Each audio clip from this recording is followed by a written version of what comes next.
I'm a data analyst. That's what I do for a living. I work for a mid-sized financial firm, and my job is to look at numbers, find patterns, spot anomalies. I'm good at it. Really good. I can look at a spreadsheet and tell you within minutes where the problem is, what doesn't add up, what's been manipulated. I've been doing this for 7 years. I'm 31. I make decent money, not wealthy, but comfortable. My family, though? My family has money. Real money. Old money. The kind that comes with property, heirlooms, and a name that opens doors. My grandfather, Richard Vance, made a fortune in manufacturing back in the 50s and 60s. He died when I was 12, but he left behind an empire that my grandmother, Eleanor, has managed beautifully. She's 85 now, sharp as ever, living in the family estate about 50 miles outside the city. The estate it's something. 20 acres. The original house built in 1908, renovated and expanded over the decades. My grandmother lives there alone now, with a housekeeper who comes 3 times a week and a groundskeeper who maintains the property. She's independent, stubborn,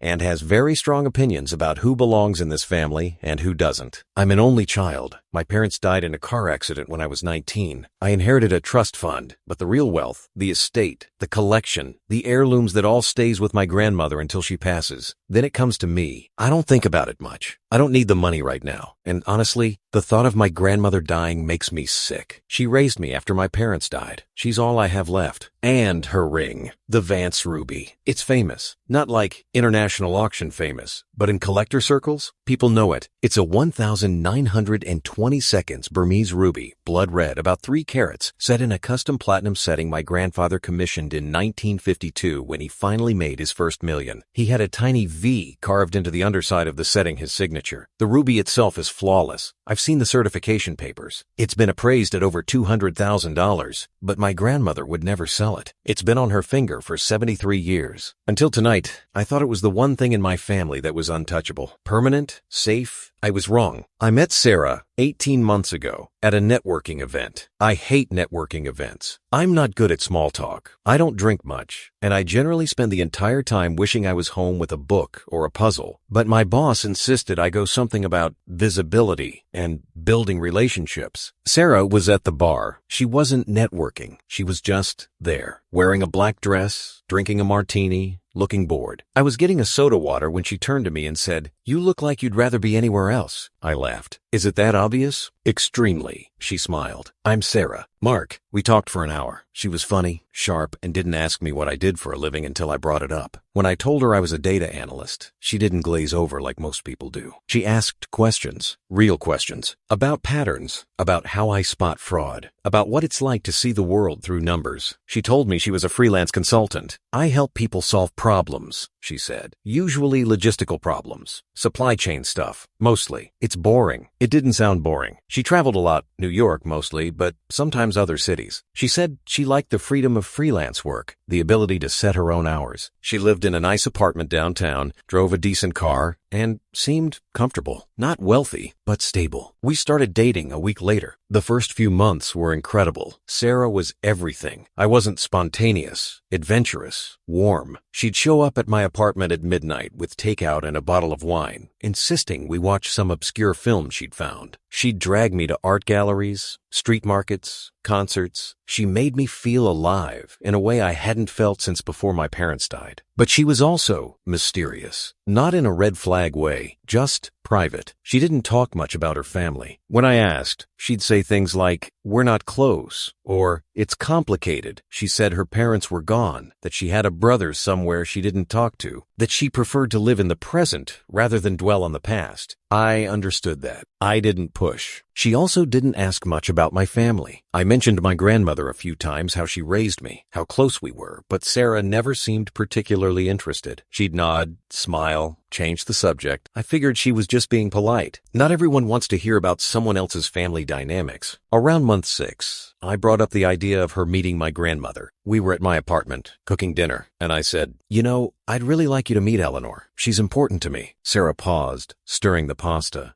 "That's sweet, but let's wait a bit. I want to make sure we're really solid before I meet your family. You know how grandmothers can be. They have opinions." I laughed. "She definitely has opinions." "Exactly. Let's give it time." I didn't argue. It made sense. Except now, Looking back, I realized she never gave me a timeline. Every time I brought it up, month 8, month 10, month 12, she'd deflect. Soon, she'd say. I just want to make sure it's the right moment. At month 15, my grandmother asked about her. We were having lunch at the estate and she said, "So, this Sarah, when am I going to meet her?" "Soon," I said. "She's been busy with work." My grandmother gave me a look. "Mark, you've been dating this woman for over a year. If she's serious about you, she should want to meet your family." "She does. She's private." "Private or hiding?" I bristled. "That's not fair." "I'm just saying." She sipped her tea. "I've lived a long time. I know when something doesn't add up. I let it go." But her words stuck with me. At month 16, Sarah started talking about the future, marriage, kids. "Not right now," she'd say, "but eventually. I want that with you." I wanted it too. Despite the mystery, despite the walls she kept up, I loved her. She made me feel like I could be more than just the quiet, logical guy who analyzed spreadsheets. She made me feel seen. So when she started hinting about proposals, "I don't need anything fancy," she'd say, or "I just want it to feel real, you know," I started thinking about rings, saving money, planning. I even mentioned it to my grandmother. "I think I'm going to propose to Sarah." She was quiet for a long moment. Then she said, "Are you sure?" "I love her." "That's not what I asked." I didn't know what to say to that. She sighed. "Mark, I trust your judgment, but promise me you'll be careful. Make sure you really know who she is before you tie your life to hers." "I know who she is." "Do you?" I left that conversation feeling uneasy, but I pushed it aside. My grandmother was overprotective. She'd been that way since my parents died. It didn't mean anything. Tonight started normally. I got home from work around 6. Sarah was already at my apartment. She had a key sitting on the couch, scrolling through her phone. "Hey," I said, dropping my bag by the door. She looked up, beaming. "Hey, get dressed, we're going out." "Out where?" "Dinner. Surprise. Wear something nice." I frowned. "Sarah, it's a Tuesday."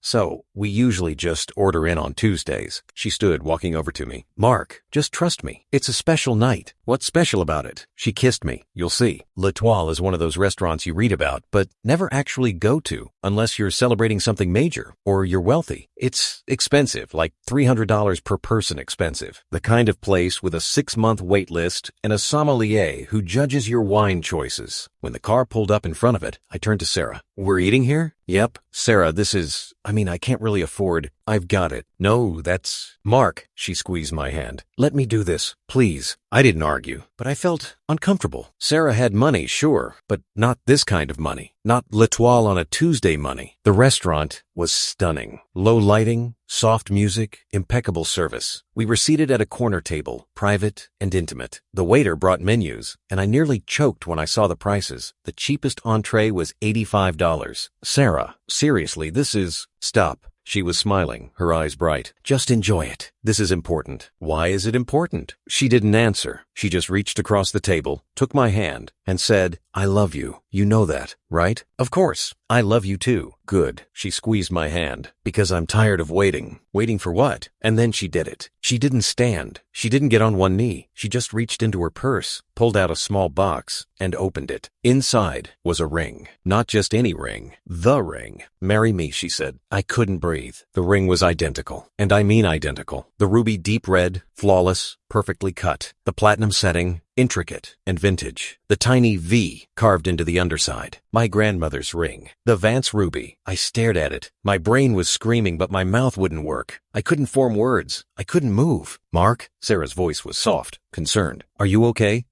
Where did you get this?" She laughed. "Do you like it?" I know it's unconventional for the woman to propose, but I just couldn't wait anymore. And this ring, it's been in my family for generations. My great-grandmother's. I thought it was perfect. Her family, she was lying. She was lying to my face, and I was sitting there, frozen, unable to process what was happening. The table next to us started clapping. I heard someone say, "Congratulations." The waiter appeared with champagne. Sarah slid the ring onto my finger. It fit perfectly. "So?" she whispered, her eyes locked on mine. "Is that a yes?" I nodded. I don't know why. My body moved without my permission. I nodded, and she smiled, and she kissed me, and the entire restaurant seemed to celebrate around us. But inside, I was drowning.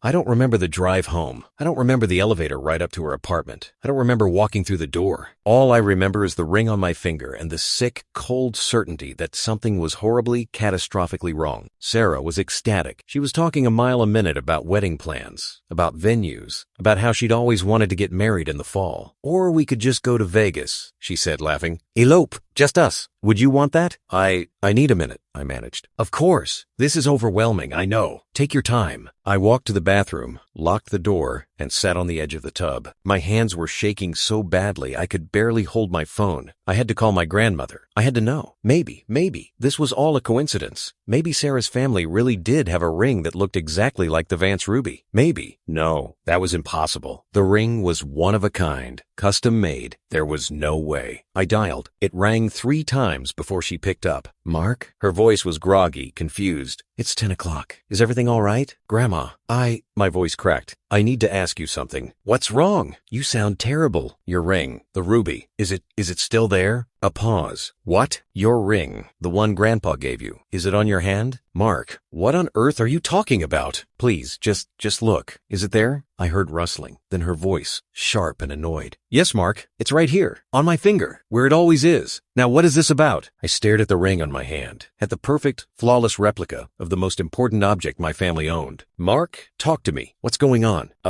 Nothing. I'm sorry. I thought. You thought what? I couldn't tell her. Not yet. Not until I figured out what was happening. I thought I saw something online, an auction listing for a ring that looked like yours. I panicked. She sighed. Mark, you need to stop looking at those auction sites.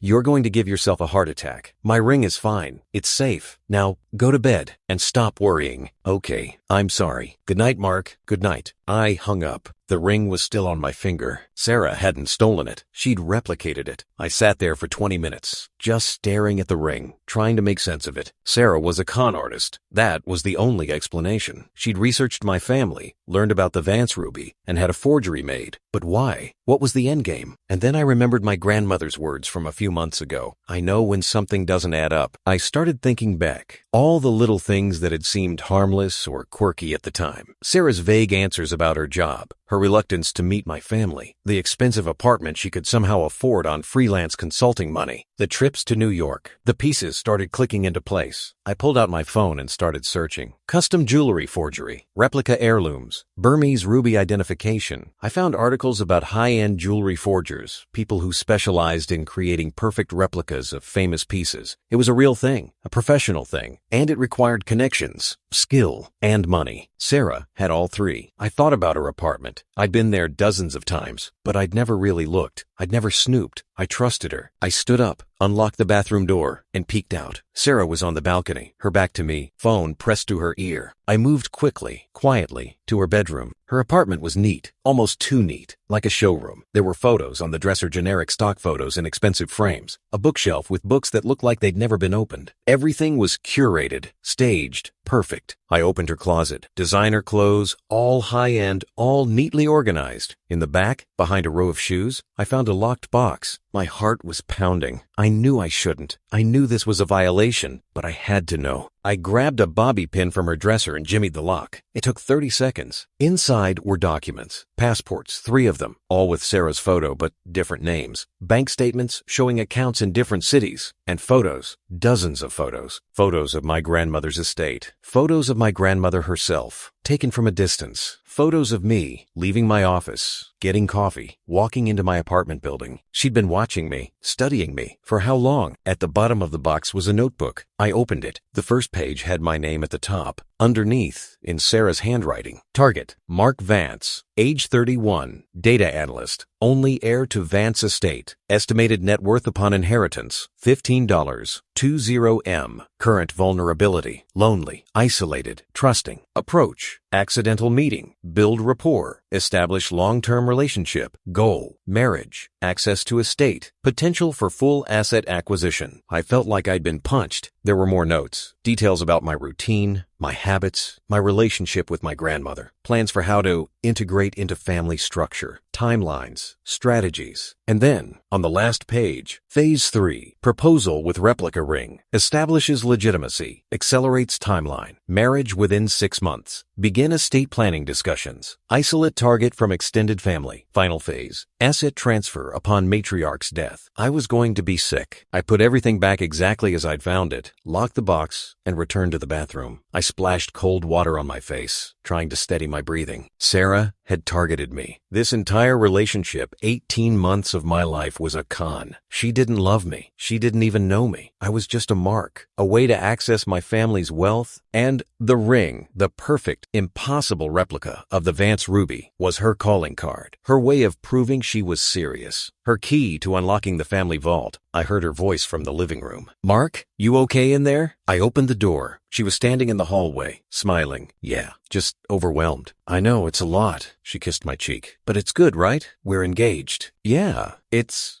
good." She hugged me, and I stood there, rigid, my mind racing. I had to get out. I had to think. I had to figure out what to do next. "Hey," I said, pulling back. "I just realized I have an early meeting tomorrow. I should probably head home, get some sleep." Her smile faltered slightly. "Oh, I thought you'd stay." "I know, but this project at work is critical, and I need to be sharp." "Rain check?" She studied me for a moment, her eyes searching mine. Then she nodded. "Of course. Go. We'll celebrate this weekend." "Perfect." I grabbed my coat, kissed her goodbye, and left. I didn't go home. I drove to a 24-hour diner on the edge of town and sat in a corner booth with terrible coffee and my laptop. I needed to know everything. Who Sarah really was, how she'd found me, what her plan actually entailed. I started with the passports. I'd memorized the names Sarah Mitchell, Claire Dawson, Emma Hartley. I ran searches on all three. Social media, public records, news articles. Sarah Mitchell had a LinkedIn profile, freelance logistics consultant, just like she'd told me. But when I dug deeper, the profile was only 2 years old. No employment history before that. No college information. No references. Claire Dawson had an arrest record. Fraud, 2019. Charges dropped due to insufficient evidence. Emma Hartley had a marriage license from 2018 to a man named Gregory Chen, filed for divorce 6 months later. I found Gregory's obituary. He died in 2020. Cause of death, heart attack. He'd been 63, wealthy, estate value, $8 million. I felt my stomach drop. Sarah, or Claire, or Emma had done this before. She'd married a wealthy man, and he died 2 years later. Conveniently, I kept digging, found more names, more patterns. Over the past decade, there were at least 4 men, all wealthy, all significantly older than Sarah, all dead or bankrupt within a few years of meeting her. She wasn't just a con artist. She was a professional, a predator, and I was her next victim. I spent the next 6 hours building a case. I downloaded everything I could find: arrest records, marriage licenses, obituaries, financial records. I cross-referenced dates, locations, patterns. By the time the sun came up, I had a file 3 inches thick, but I still didn't know what to do with it. If I went to the authorities, what would I tell them? That my girlfriend had proposed with a fake ring?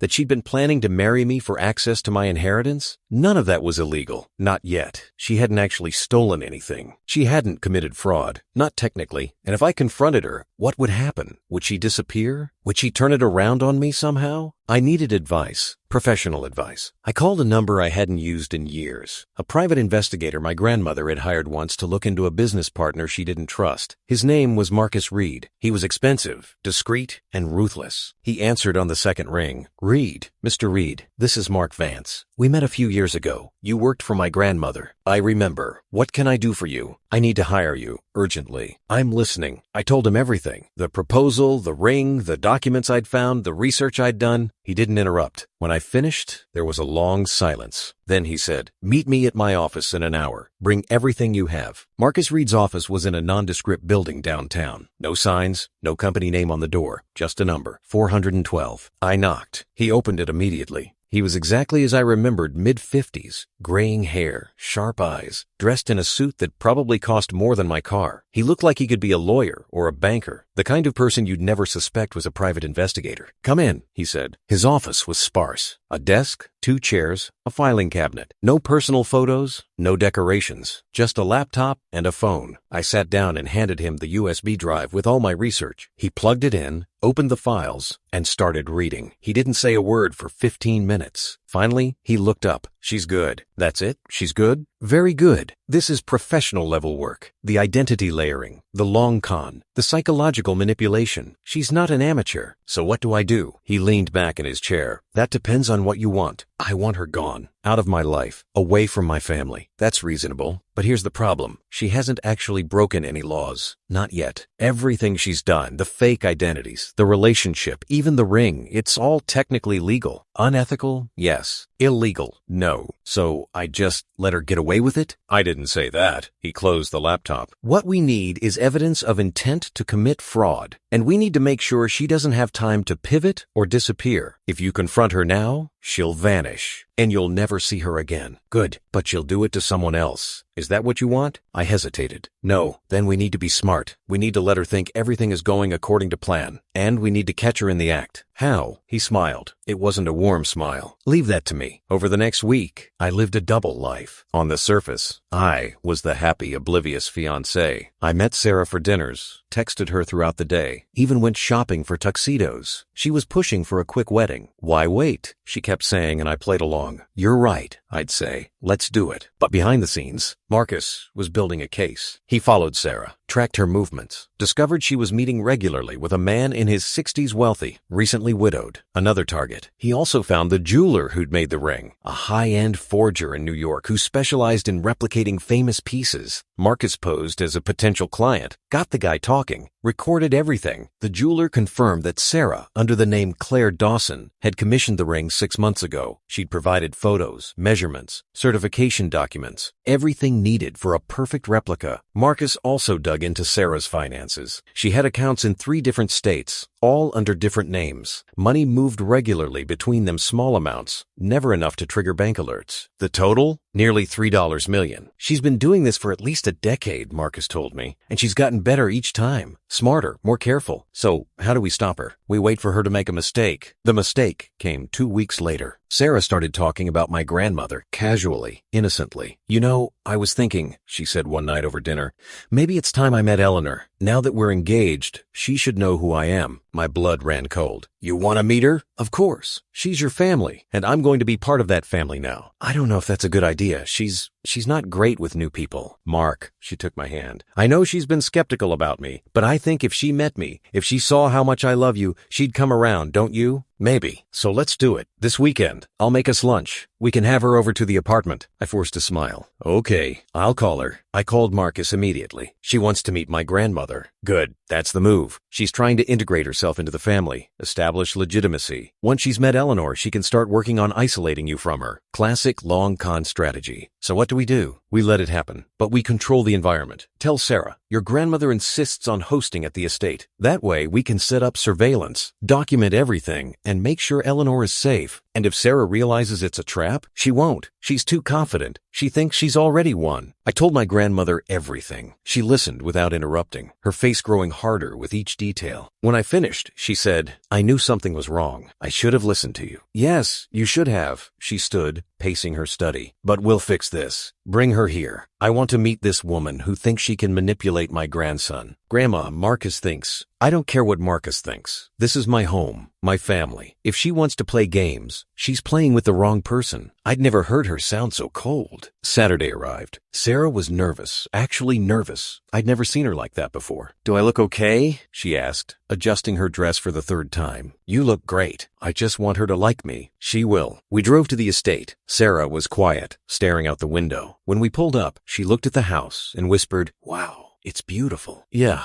it's been in the family for over a century. Must be worth a fortune. There it was. The real reason she was here. My grandmother greeted us at the door. She was polished, elegant, every inch the matriarch. She extended her hand to Sarah. You must be Sarah. I'm Eleanor. It's so lovely to finally meet you, Sarah said, her voice warm and genuine. They shook hands, and I saw at the moment my grandmother's eyes flicked to Sarah's face, then to her hand, then back again, assessing, calculating. Come in, she said. Lunch is ready. We ate in the dining room. Sarah complimented everything, the house, the food, the silverware. She was charming, deferential, perfect. My grandmother played along. She asked questions about Sarah's work, her family, her plans for the future. Sarah answered smoothly, weaving the same lies she'd told me. And then my grandmother said, That's a beautiful ring you gave Mark. Sarah smiled. Thank you. It was my great-grandmother's. I'm so glad he likes it. May I see it? I held out my hand. My grandmother took it, studying the ring closely. Her expression didn't change. It's exquisite, she said. Burmese ruby, isn't it? Yes. My great-grandfather brought it back from a trip abroad. It's been in the family ever since. How interesting. My grandmother released my hand. I have a ring very similar to this. Also a Burmese ruby. Also custom made. Would you like to see it? Sarah's smile faltered, just for a second. I'd love to. My grandmother stood, walked to the sideboard, and opened a drawer. She pulled out a velvet box and returned to the table. She opened it. Inside was the Vance ruby, the real one. She held it up, letting the light catch the stone. This was a gift from my husband, 1952, custom platinum setting, one of a kind. There's even a tiny V carved into the underside, his signature. She turned it over, showing the mark. Then she looked at Sarah. Strange, isn't it, that our rings are so similar? Sarah's face was pale. Yes, very strange. May I see Mark's ring again? I took it off and handed it to her. She held both rings side by side, comparing them. Identical, she said softly, down to the smallest detail. One might almost think they were made by the same jeweler, except, of course, mine is 73 years old. And Mark's. She looked at Sarah. How old did you say yours was? Sarah didn't answer. My grandmother set both rings on the table. I've lived a long time, Sarah, and I've met a lot of people who wanted something from this family. Most of them were at least honest about it. But you're a liar, a thief, and a con artist. I don't know what you're talking about. Yes, you do. My grandmother's voice was ice. I had my investigator look into you. Sarah Mitchell doesn't exist. Claire Dawson does. So does Emma Hartley. And so do 3 other women, all with the same face, all with the same goal. Marry wealth, acquire assets, disappear. Sarah stood. I think I should go. Sit down. The command in my grandmother's voice was absolute. Sarah Saturday, you made one mistake, my grandmother continued. You targeted my grandson, and I will do whatever it takes to protect him. So here's what's going to happen. You're going to leave this house. You're going to end your relationship with Mark, and you're going to disappear. If you don't, I will make sure every law enforcement agency in the area knows exactly who you are and what you've done. Do you understand? Sarah's jaw tightened. Then she stood again, this time with fury in her eyes. You can't prove anything. Actually, I can. Mr. Reed? Marcus stepped out from the hallway. He'd been recording everything. Hello, Claire, he said. Sarah's face went white. She left. No fight, no argument. Just grabbed her purse and walked out. Marcus followed her, making sure she actually left the property. I sat at the table staring at the 2 rings. The real one and the fake one. Identical, except for 73 years and the intent behind them. My grandmother sat down next to me. I'm sorry, Mark. For what? That you had to go through this. You tried to warn me. Yes, but I didn't push hard enough. She picked up the fake ring, turning it over in her hands. She was good. I'll give her that. This is flawless work. If I hadn't known to look for it, I might have missed it. Do you think she'll come back? No. People like her don't stick around when they're caught. She's already moving on to the next target. I thought about the man Marcus had mentioned, the widower. We should warn him. Marcus is already on it. Over the next few days, Marcus wrapped up the investigation. He contacted the authorities, provided them with all the evidence, and made sure they had enough to charge Sarah or Claire or whoever she really was, if they could find her. But she was gone, vanished. Her apartment was cleared out. Her phone was disconnected. Her accounts were closed. She was a ghost. I kept the ring, the fake one. I don't know why. Maybe as a reminder, maybe as proof that I wasn't crazy, that this really happened. I went back to work, back to my quiet, boring, predictable life, analyzing data, finding patterns, spotting anomalies. But I couldn't stop thinking about Sarah, about how perfectly she'd played me, how every moment, every conversation, every touch had been calculated, designed to manipulate. I'd loved her, or at least I'd loved the person I thought she was, and that person had never existed. 3 months later, Marcus called. I found her. Where? On the other side of the world. She changed her name again. She's engaged to a businessman. Same pattern, same con. Did you warn him? I tried. He didn't believe me. Said I was lying, that I was jealous. Classic response. People don't want to believe they've been fooled. I understood that. I hadn't wanted to believe it either. What now? I asked. Now we wait. Eventually, she'll make a mistake. They always do. And when she does, we'll be there. And if she doesn't, she will. Confidence is a con artist's greatest weapon, but it's also their weakness. She thinks she's untouchable, and that's when they slip. It's been a year now. I still think about Sarah sometimes, about the 18 months we spent together, about how real it felt. I've started dating again, slowly, carefully. I'm more guarded now, more skeptical. I ask questions. I look for patterns. I trust my instincts. My grandmother says I've become paranoid. Maybe she's right, but I'd rather be paranoid than be a mark. The fake ring is in a drawer in my apartment. Sometimes I take it out, look at it, remember? It's a perfect forgery. A work of art, really. Beautiful, flawless, and completely hollow. Just like the woman who gave it to me. Last week, Marcus called again. She's in custody. What? She tried the same con on someone else. But this time, the guy's daughter was a forensic accountant. She spotted the inconsistencies, called the authorities. They arrested her last night. Is it going to stick? Oh, it'll stick. They found evidence of 8 different long cons over the past 12 years. She's looking at 15 to 20 years, minimum. I should have felt relieved, victorious even, but all I felt was tired. Thanks for letting me know, I said. One more thing. They found something when they searched her apartment. A photo album full of pictures of her targets. You were in there. Page 1. What does that mean? It means you weren't just another Mark. You were her favorite. The one she thought would be perfect. The one she actually tried with. I didn't know what to say to that. Anyway, Marcus continued, it's over. She's gone. You can move on. Yeah, I can. But I haven't. Not really. I still see her, sometimes, in my mind. Sitting across from me at that restaurant, sliding the ring onto my finger, whispering, marry me. I still feel the weight of it. Not the ring itself, the lie. And I wonder if I'll ever fully trust anyone again. Or if Sarah Claire, Emma, whoever she really was, took that from me permanently. My grandmother says time heals. That eventually, I'll meet someone real, someone honest, someone who sees me for who I am, not for what I'm worth. Maybe she's right. But for now, I'm okay being alone, analyzing data, finding patterns, spotting anomalies. It's what I'm good at. It's what I should have done from the beginning. The ring is still in my drawer. I should throw it away, sell it, melt it down. But I can't, because every time I look at it, I remember the most important lesson I've ever learned. Some things that look perfect are just perfect lies. And the most dangerous people are the ones who make you believe the lie is real.